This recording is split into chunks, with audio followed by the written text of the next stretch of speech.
What is up, my friends? Great to see you. Thanks for joining. I'm so confident that today's broadcast is going to be good that I'm going to do something completely out of the ordinary for me, and that is I'm going to actually do I'm going to @ everyone so everybody becomes familiar with the fact that I'm going live. And I don't normally do it, but I think I got some really good stuff that could maybe benefit. If I can figure out how to do it, we'll see. One thing at a time, I guess. Let's see here. No. Well, maybe I won't be able to figure that. Oh, there we go.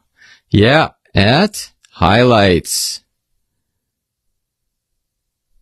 Let's see if this does something. Hey, we'll see. Because I hate self-promoting. I hate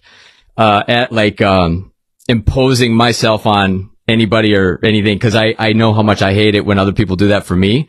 And so I really resist it. But I was thinking today, I was like, man, do I really believe in what I'm doing? Do I really believe in the message that I'm sharing and what the content that I have? And I'm like, yeah, I actually really do. And so if the only thing that's between somebody really, benefiting and being positively impacted and otherwise is just me putting myself out there and just @ highlights in a comment. I don't even know if that worked. I kind of owe it to that person to do it, so forgive me for that. It's kind of a little something different for me to do. But anyway, so today I really want to talk about dealing with the past and how in so doing that you can create for yourself a better future.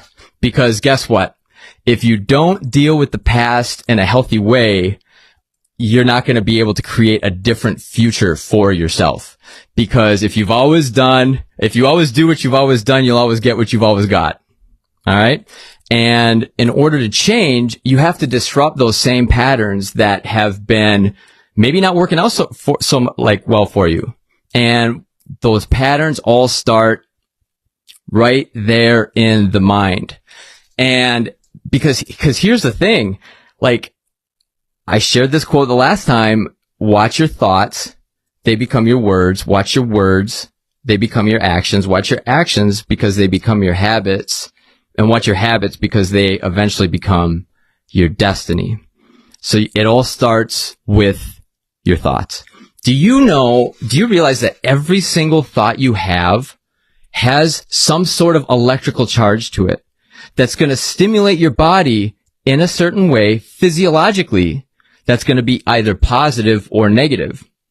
That physiological charge we know as emotions. Every single thought you think has emotions attached to it. And so if you're feeling a certain way, chances are very, very good you can tie it right back to your thoughts. And that's why it's so important to think about your thinking and to be intentional with what you're thinking about. Because if you're not, and you just let your mind go willy-nilly, it'll take you down roads that you don't want to go. Because not every thought we think is good, healthy, and beneficial for us. Some, in fact, are actually really, really negative. And it's a matter of identifying the thoughts that are conducive, that are helpful, that are going to bring us to where we want to be in life, and identifying the thoughts that are really holding us back. And a really great indicator to tell you whether or not a thought is positive or negative is how you feel when you think that thought. Have you ever been going through a day and all of a sudden it's just a great day? You're like, everything's going my way, everything's great, everything's going really well. And then all of a sudden you just feel this heaviness come over you. You're just really down all of a sudden. What happened? Have you ever thought that? Have you ever experienced that? Chances are you had a thought, whether you were conscious of it or not, that negatively affected your emotional state and brought you straight down. And that's the power of thoughts. The opposite is also true. A way that can also sometimes help us think in these terms of positive and negatives is to look at the negative first. And so an example of this, it's connected, is think about your life. Is there something you could do in your life that would absolutely detrimentally have a negative effect on your life? Could you choose to do something that would absolutely screw up your life right now? Could you make a decision where the results would absolutely be a terrible negative thing for your life, right? Of course. That's the same for all of us, right?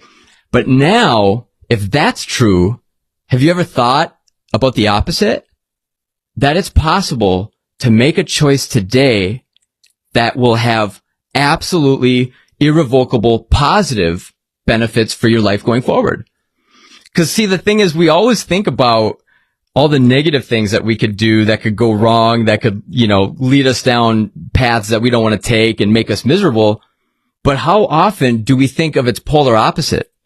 Like, how often do we consider tons of things could go wrong for me right now. I could really make a fool out of myself. I could really do something that would screw up my life forever. But how often do we think about the opposite? Well, if you can do something negative that would negatively impact your life, of course, the inverse is true too, right? And so I want to talk today about your thoughts, because your thoughts are the seeds of your future. Specifically, I want to invite you or introduce to you a term that you've probably never heard before. I think I might have made it up. I'm not sure. But I want you to learn and to actually apply this principle I call remembering the past. Because every memory you have is like a thought that you have. It carries an emotional charge, whether it's going to be positive or negative. Excuse me, dehydrated. And if you don't take those negative memories and do something with them, so that every time something reminds you of that memory, it doesn't take you down a negative hole, it's going to be sitting there like a landmine. Because here's the thing, our brains are amazing. Like the words, think of your brain as like an extensive forest. And all those trees are made up of all the thoughts and experiences that you've ever had. The words you're hearing me speak right now are like the breeze going through that forest, right? Every word that I'm saying is connecting to different memories that are connected to different experiences that are connected to different thoughts and different associations. That's how our brain works. You can't learn something new unless you attach it to something you've already known. And that's what makes a good teacher great, is they build upon familiarity. Jesus would teach everything in parables. He would take something that everybody knew and build upon it in a way that they could understand. And so your brain is the same way. And if something happens, I say something that triggers something negative, it's like a domino effect. I say one word that you associate with a negative experience that's associated with other negative experiences that cascade into like a terrible time in your life, whatever. It's like a downward spiral, right? And so we want to be so careful with our memories. We want to be so careful with our thoughts. We want to be so careful in identifying the things that trigger us either positively or negatively. And awareness is half the battle. Knowledge is going to help you be aware. And then today I'm hoping to share with you what you can do to prevent going down those negative detours in life. You ready? So the very first thing, I want to yell this from the rooftops. Get a journal. Get a notebook. Get your favorite writing utensil, a pen, a pencil, a marker, a paintbrush. I don't care. But there is something incredible that happens when you write things down. So if you're watching, and I thank you so much for watching, I'm guessing that you want something of value that's going to help you and benefit your life, right? If not, we're just wasting your time. There are way better things to do to waste time than looking at me and listening to me, right? So if you're here and you authentically want to improve the quality of your life, you have to get a notebook. Like I wish I could mandate it, and make it mandatory. You have to get a notebook. You have to have something to write these things down, because there's nothing that can compare to what happens to you when you write things down. Because I've shared in previous episodes that humans on average have between 40 and 80,000 thoughts every single day. So you could have the most profound thought of your life right now, and it's immediately going to get buried under 40 to 80,000 other thoughts by day's end. Chances of finding that, recovering that, very, very, very, very low. How many things now, so 40 to 80,000 thoughts every single day we have. How many things every single day do you physically write down? I'm not talking about punching your phone. I'm talking about actually writing down with a pen or paper and in pencil, journal, notebook, whatever. Not many, right? I want you all, anybody that wants to improve the quality of your life, to get a notebook specifically designated to improving the quality of your life, your overall emotional, mental, physical well-being, a place where you can confide your thoughts, share your thoughts, get your thoughts out of you. Because I tell you what, when you write your thoughts down and all of a sudden you're reading your own thoughts through your eyes, totally different part of the brain that goes to interpreting those thoughts than if you just are thinking those thoughts and they're in your mind to begin with. Totally different route. And that's why, one of the reasons why writing things down is so freaking important. So please write things down. So that said, get your notebook, get your pen and paper. I could spend hours like a diatribe just like venting about the importance of writing things down. So please do me a favor, write things down, because the things that I'm going to share today, the things that I'm going to talk about are things that you can go and do on your own time. My intent is not to have you come in this 30-minute, 35-minute episode and have your life changed forever. Not at all. What my intent is to give you the tools so that you can go on your own and do this as much as you want. Because one of the main reasons that I do these, like kind of the overriding reason, is because of the severity of depression and mental health problems that we're dealing with in our country right now, in the world right now. And it's not getting any better. And I know that there are things that you could do on a daily basis that would benefit you tremendously. I know that. And it's not because I've done a whole lot of research and studies and experiments. No, it's because I've read a whole lot of people who have. And in fact, at the end of today's episode, I'm going to give you, actually, heck, I'm going to do it right now. And at the end, if you or anybody you know is struggling with depression on any level, I want to encourage one of the best books I have ever read in my entire life on the topic. And I've read a whole lot, on happiness, because who doesn't want to be happy, right? But who's willing to do the work to read a book to get to that place, right? And so, I just realized that now I can't see my comments because of my little highlights thing. So if anybody has like said anything, I wouldn't be able to, see because I did my little, at highlights to everybody. So my apologies to that in case you made a comment and I didn't see it. But anyway, all right. Now I messed something up with my life. Anyway, so if you or anybody you know is struggling with depression, I have a book that I think could absolutely change your life or their life, because it breaks steps down to combat depression into the smallest possible forms. Little tiny things that you can do every single day that will build you up and up and up. Because remember how I started this episode by saying every thought that you have has an electrical charge that is going to correlate to an emotional state? Every memory you have that is the same. It's almost like every thought that we think is constantly building us up.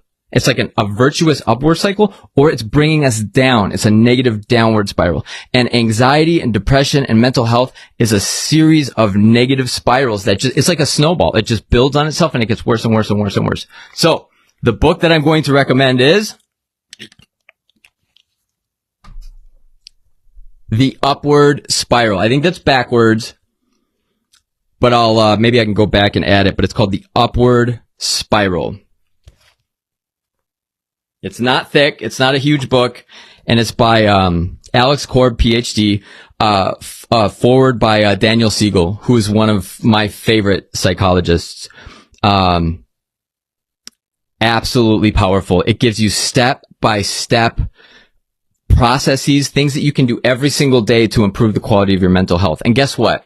The quality of your life is directly connected to the quality of your mental health. Because if your brain is all jacked up, it's just a matter of time before that comes out into your life, right? So I'm going to share that again later. It's called The Upward Spiral by Alex Korb, K-O-R-B, PhD. And it's using neuroscience to reverse the course of depression one small change at a time. as a small kind of aside and caveat and promotion for anybody trying to change their behavior, just a little trick that is going to help you in a book recommendation that I'll share at another time. It's called Tiny Habits by BJ Fogg. If you're looking at doing something, making a change, completing a project, doing something with your life, and it's hard, there's resistance, you haven't set the bar low enough. What I mean by that, say you want to lose 10 pounds. Say you want to get in shape or whatever. I'm just going to go with the physical. If every time you think of it, you're like, I don't want to do that and it's hard and you just, you don't want to move or whatever, it's because the bar is too high. You think that you got to go and run 10 miles. You got to go to the gym. I don't want to go to the gym, whatever. Lower the bar to the point where it's like, today, I just want to do one push-up. It sounds crazy, but there is so much science behind this. Cause you think, what happens when you think about one push-up? Or like what happens, like, say, in the walking scenario or the running scenario? All I need to do is put on my shoes. If I can just put on my shoes, I'll chalk it up to a win in regards to my physical health. Well, everybody can do that, right? All of a sudden, it's not so intimidating as before. And then what happens when you put your shoes on? It's just a little bit easier to walk out the door and go for a walk or run, right? So that's just kind of an aside. It's not what I'm talking about today, but that's a freebie. If you're trying to implement any sort of change in your life, set the bar extremely low. I think, I can't remember who it was, but it was an author I was reading. He says he just gave himself, I just need to write 5 minutes. It can be absolute crap. It doesn't have to make sense. It doesn't have to, or maybe it was 5 sentences. I don't know what it was, but it was so low. It's like, yeah, I could do that. And then once he got the ball rolling, then it just becomes easier and easier and easier. So, all right, back to the journal, back to our thoughts, back to our emotional well-being, and back to improving our mental health. When you go through your day, you're going to have so many thoughts. Like I said, between 40 and 80,000. What I want you to do is identify the really strong negative emotions and the really strong positive emotions. And just capture them. You can do it on your phone or whatever, but just identify what they are. And then when you have a time to go off like alone and some quiet and like some ability to reflect and have some personal space with your journal, with your pen or pencil or paintbrush or whatever you want to use, ask yourself why you had that sort of emotional response to that situation. And this, I actually had this happen multiple times this week. I would be in a conversation with somebody and all of a sudden we would talk about it. We would kind of encroach upon a topic where they would get extremely reactive. I have my own things I get extremely reactive and I'd be happy to share about those some other time, but the instances I'm talking about this week happened with other people. And when they would have this really strong emotional reaction, I would try to dial back. Like if they were really escalating, I would try to dial back my own emotional response and turn down the volume of my own voice because I wanted to respond in the opposite spirit that they were. Because one of the things I'll just tell you was politics. And there was a person I was talking to that we just had the most beautiful conversation. It was amazing. It was absolutely awesome. We broached the topic of politics and it was like a different person emerged. And I was like struck at first. I was like, what is happening here? And then, but I just kind of like tried to stay curious. And instead of matching that energy, you know what it is. Like it's escalation. One person gets really dysregulated or really intense and you match it. And then before you know it, like that's who wins in that scenario. I was able to kind of detach a little bit. I'm not good at this all the time, but this just happened to be this past week, that it worked out okay. And I just said, hey, like I noticed just curiosity, not, be curious, not judgmental. Going back to another episode. I'm curious, why is it that when we started to talk about this, that you really had this tremendous response? Like, what was it about this that really caused you to feel the way you did? Because it was like, there was obviously a trigger. Another word for this is trigger. Anything that triggers you, identify and capture to reflect upon at another time. And in the moment, they really weren't able to do that because when you're in an emotionally dysregulated state, it's almost impossible to think clearly and really process through emotions, right? But after some reflection, the person came back to me and said, you know what? I did do some thinking and it was because I hate injustice. I loathe and detest people that seem to be above the law. And I was like, man, what an insightful comment. I'm like, me too. And then we started from there and we were able to work from there. So what I want you to do is identify the triggers in your day-to-day life. And even more specifically, identify the triggers in your memories.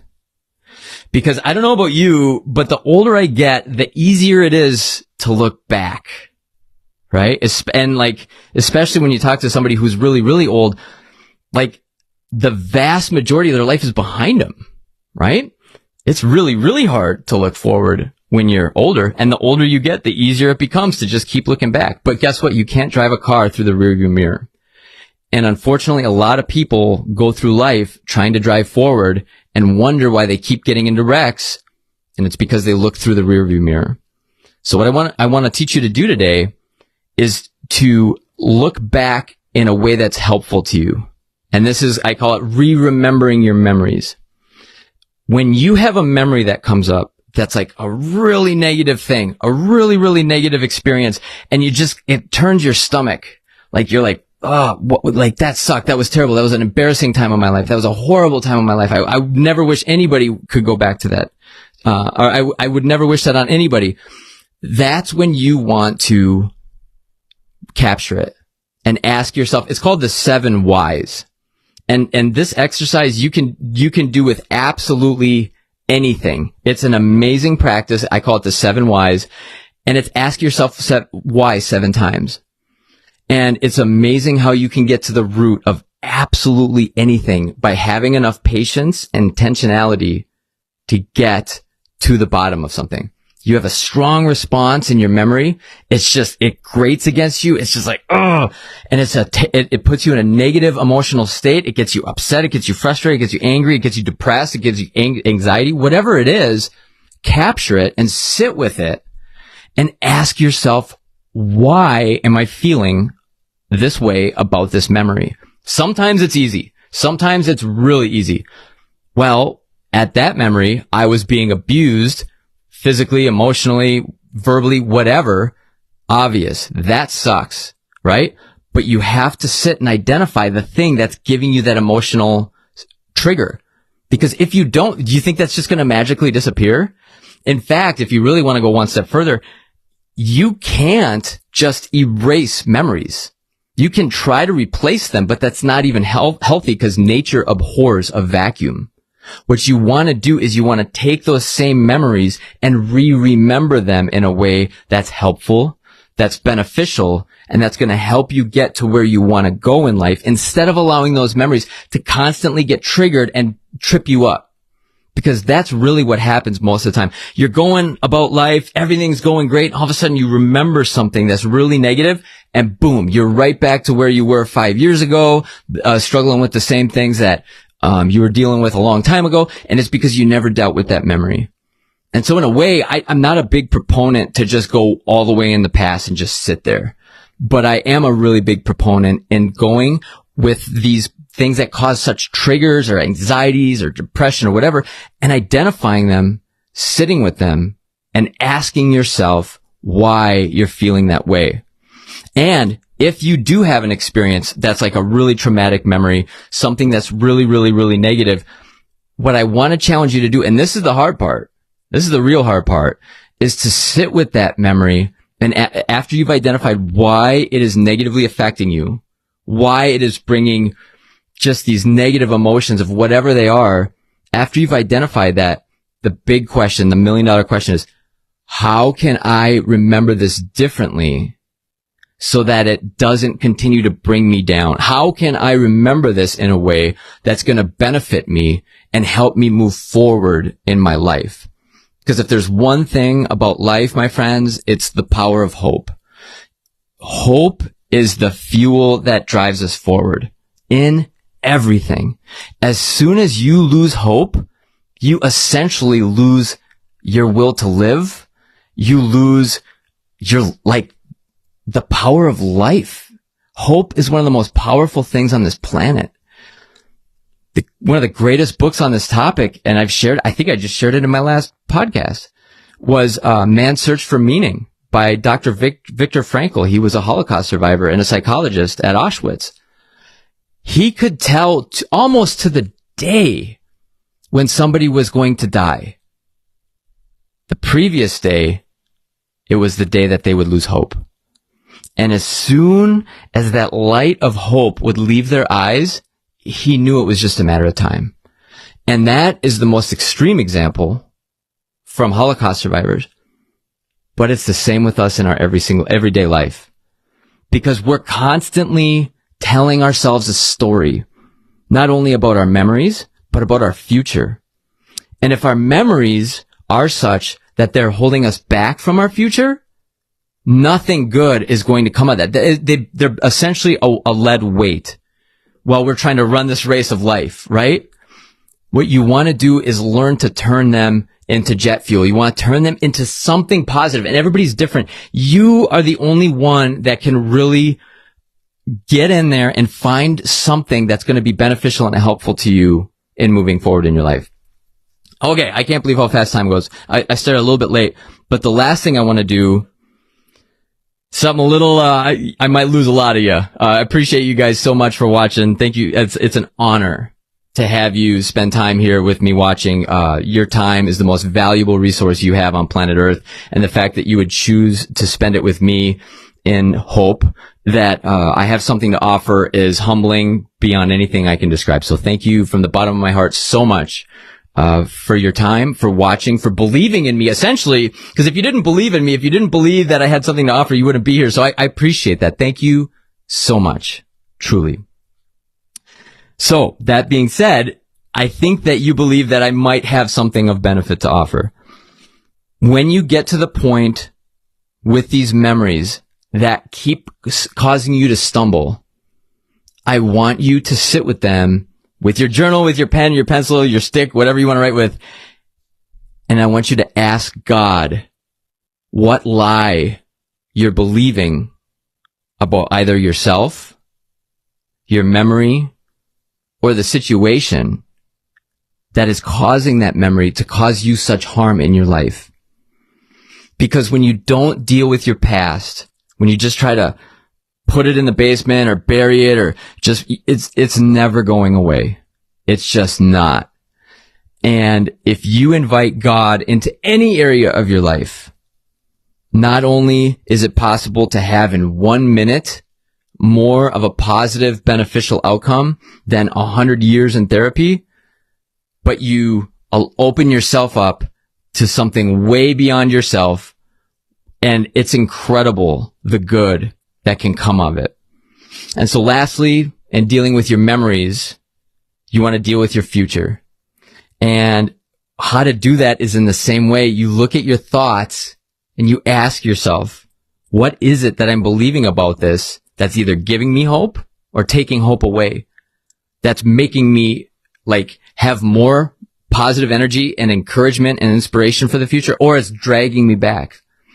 Because you can't, trying to move forward and create a different life for yourself that's different from all the experiences you've had up until this point without changing anything is the definition of insanity. If you want to change your future, you have to change the way you're doing things. And one of the ways you change the way you do things is that you take the time to think about your thinking and to identify the things that are bringing you down, causing you discouragement, causing you despair, anxiety, depression, hopelessness, etc. And knowing is half the battle. And then I hope that in just giving you a tool of identifying the trigger points, and that's all you do is just open up your journal and you put trigger point, thinking about this really caused me to lose my bleep. And even though I was having a great day, okay, write the memory, the situation, the thought that caused you to have that negative emotional reaction, that trigger, and then just sit with it and ask yourself why, and then write the answer down. And if you can't think of it, if you can't come up with it, invite God into that process. Invite God into that situation. The actual clinical term is called theophostics. I wholeheartedly recommend it. It is an absolutely beautiful thing that you can do that can change your whole life in a matter of moments. It's inviting God into your past, because it's kind of easy to invite God into our present. God help, right? Help. That's pretty easy, right? But when you're talking about your past, things don't always have to be the way they've always been in your past, the way you remember them. And in fact, if you want to change your future, a lot of times you have to go back to changing the beliefs that you have about your past. Beliefs about yourself, about your identity, about your present circumstances and situation, about the future that you have. That's a whole nother topic for another day. I could talk for hours. And when I get better at this, I'll be able to better organize things and kind of be really systematic and take one thing at a time and stay on one topic and not take a whole bunch of rabbit trails. And until then, please forgive me and please bear with me. But that being said, I want to share with you the same book recommendation that I shared earlier today about, for anybody that's dealing with depression. And that is, it's called The Upward Spiral, by Alex Korb, Korb, PhD. And it is a resource that is so helpful, monumentally helpful. This is what the book looks like. And the reviews on Amazon or Goodreads or whatever you use to, assess and make reading decisions speak for themselves. But it is, I wish everybody had access to this book, because where you are in life right now does not have to be where you stay. The way things have been in your life all the way up until right now, this moment, do not have to be the way things are going forward. And that, if I can leave you with one thing, is something I hope you never forget. Also known as having hope that the future can be different from the past. And I hope I've provided a little bit today. Hope the resource of the book is helpful today. That the way to journal, to ask yourself to sit with your memories is helpful today. Because at the end of the day, guys, 10 out of 10 of us aren't making it out of here alive. And if you really want to get down to the bedrock, foundational, most important points of life, go and talk to somebody who's near the end of it. Because there aren't too many more things with more and deeper and greater perspective than somebody that's facing the end of their life. When you're young, you feel like you're going to live forever. You don't have much perspective. But when you've been there and done that and have seen so many things, been through all the ups and downs, that's where the gold lies. And that said, I will recommend one more book that I have here. It's called The Top 5 Regrets of the Dying. I don't know if you could see that. By Bronnie Ware. A Life Transformed by the Dearly Departing. I did the audiobook. Absolutely beautiful, beautiful book. The Upward Spiral, I also did the audiobook. An absolutely incredible investment, both of them. Because you get to experience, in a way, the end of life through somebody else. And that's the beauty and power of reading, is you get to experience somebody else's wisdom. You get to experience somebody else's knowledge and experience. Because like any idiot, like you can any one of us can burn our hand on a stove and learn that we don't want to do that again. We don't have to take a college course to teach us why we don't want to put our hands on a hot stove. We know that. We have the burn to prove it, right? But it takes somebody that's wise to learn from others so that they don't have to experience it from themselves. And that's the beauty and power of reading. In addition to journaling and writing stuff down, reading is one of the most beautiful, insightful, enriching things that you can possibly do with your life, and I cannot recommend it more highly. On that note, thank you so much for watching. I hope today was beneficial. I'd love your feedback, your thoughts, anything you'd like me to talk about. If you do anything that I recommend, and if it is helpful, I think we owe it to each other to be honest and provide feedback with each other, in the best way that we can. It's called Radical Candor, I guess, is the name of a book that made this kind of concept popular. But I think, at the end of the day, we all want truth. We all want the truth. We don't want to live in deception. We don't want to live in a way that we think people are responding to us in one way and it's absolutely not correct, right? We want to know the truth because at the end of the day, the truth will always set us free. So thank you so much for watching. I appreciate your time. I appreciate you, everybody that's reached out to me throughout since I started this. What was it? June, I think the first week in June. So, 2 months now. Truly humbling, an honor, and, the best is yet to come. Appreciate you guys. Have a great rest of your day. I'll talk to you soon. Bye-bye.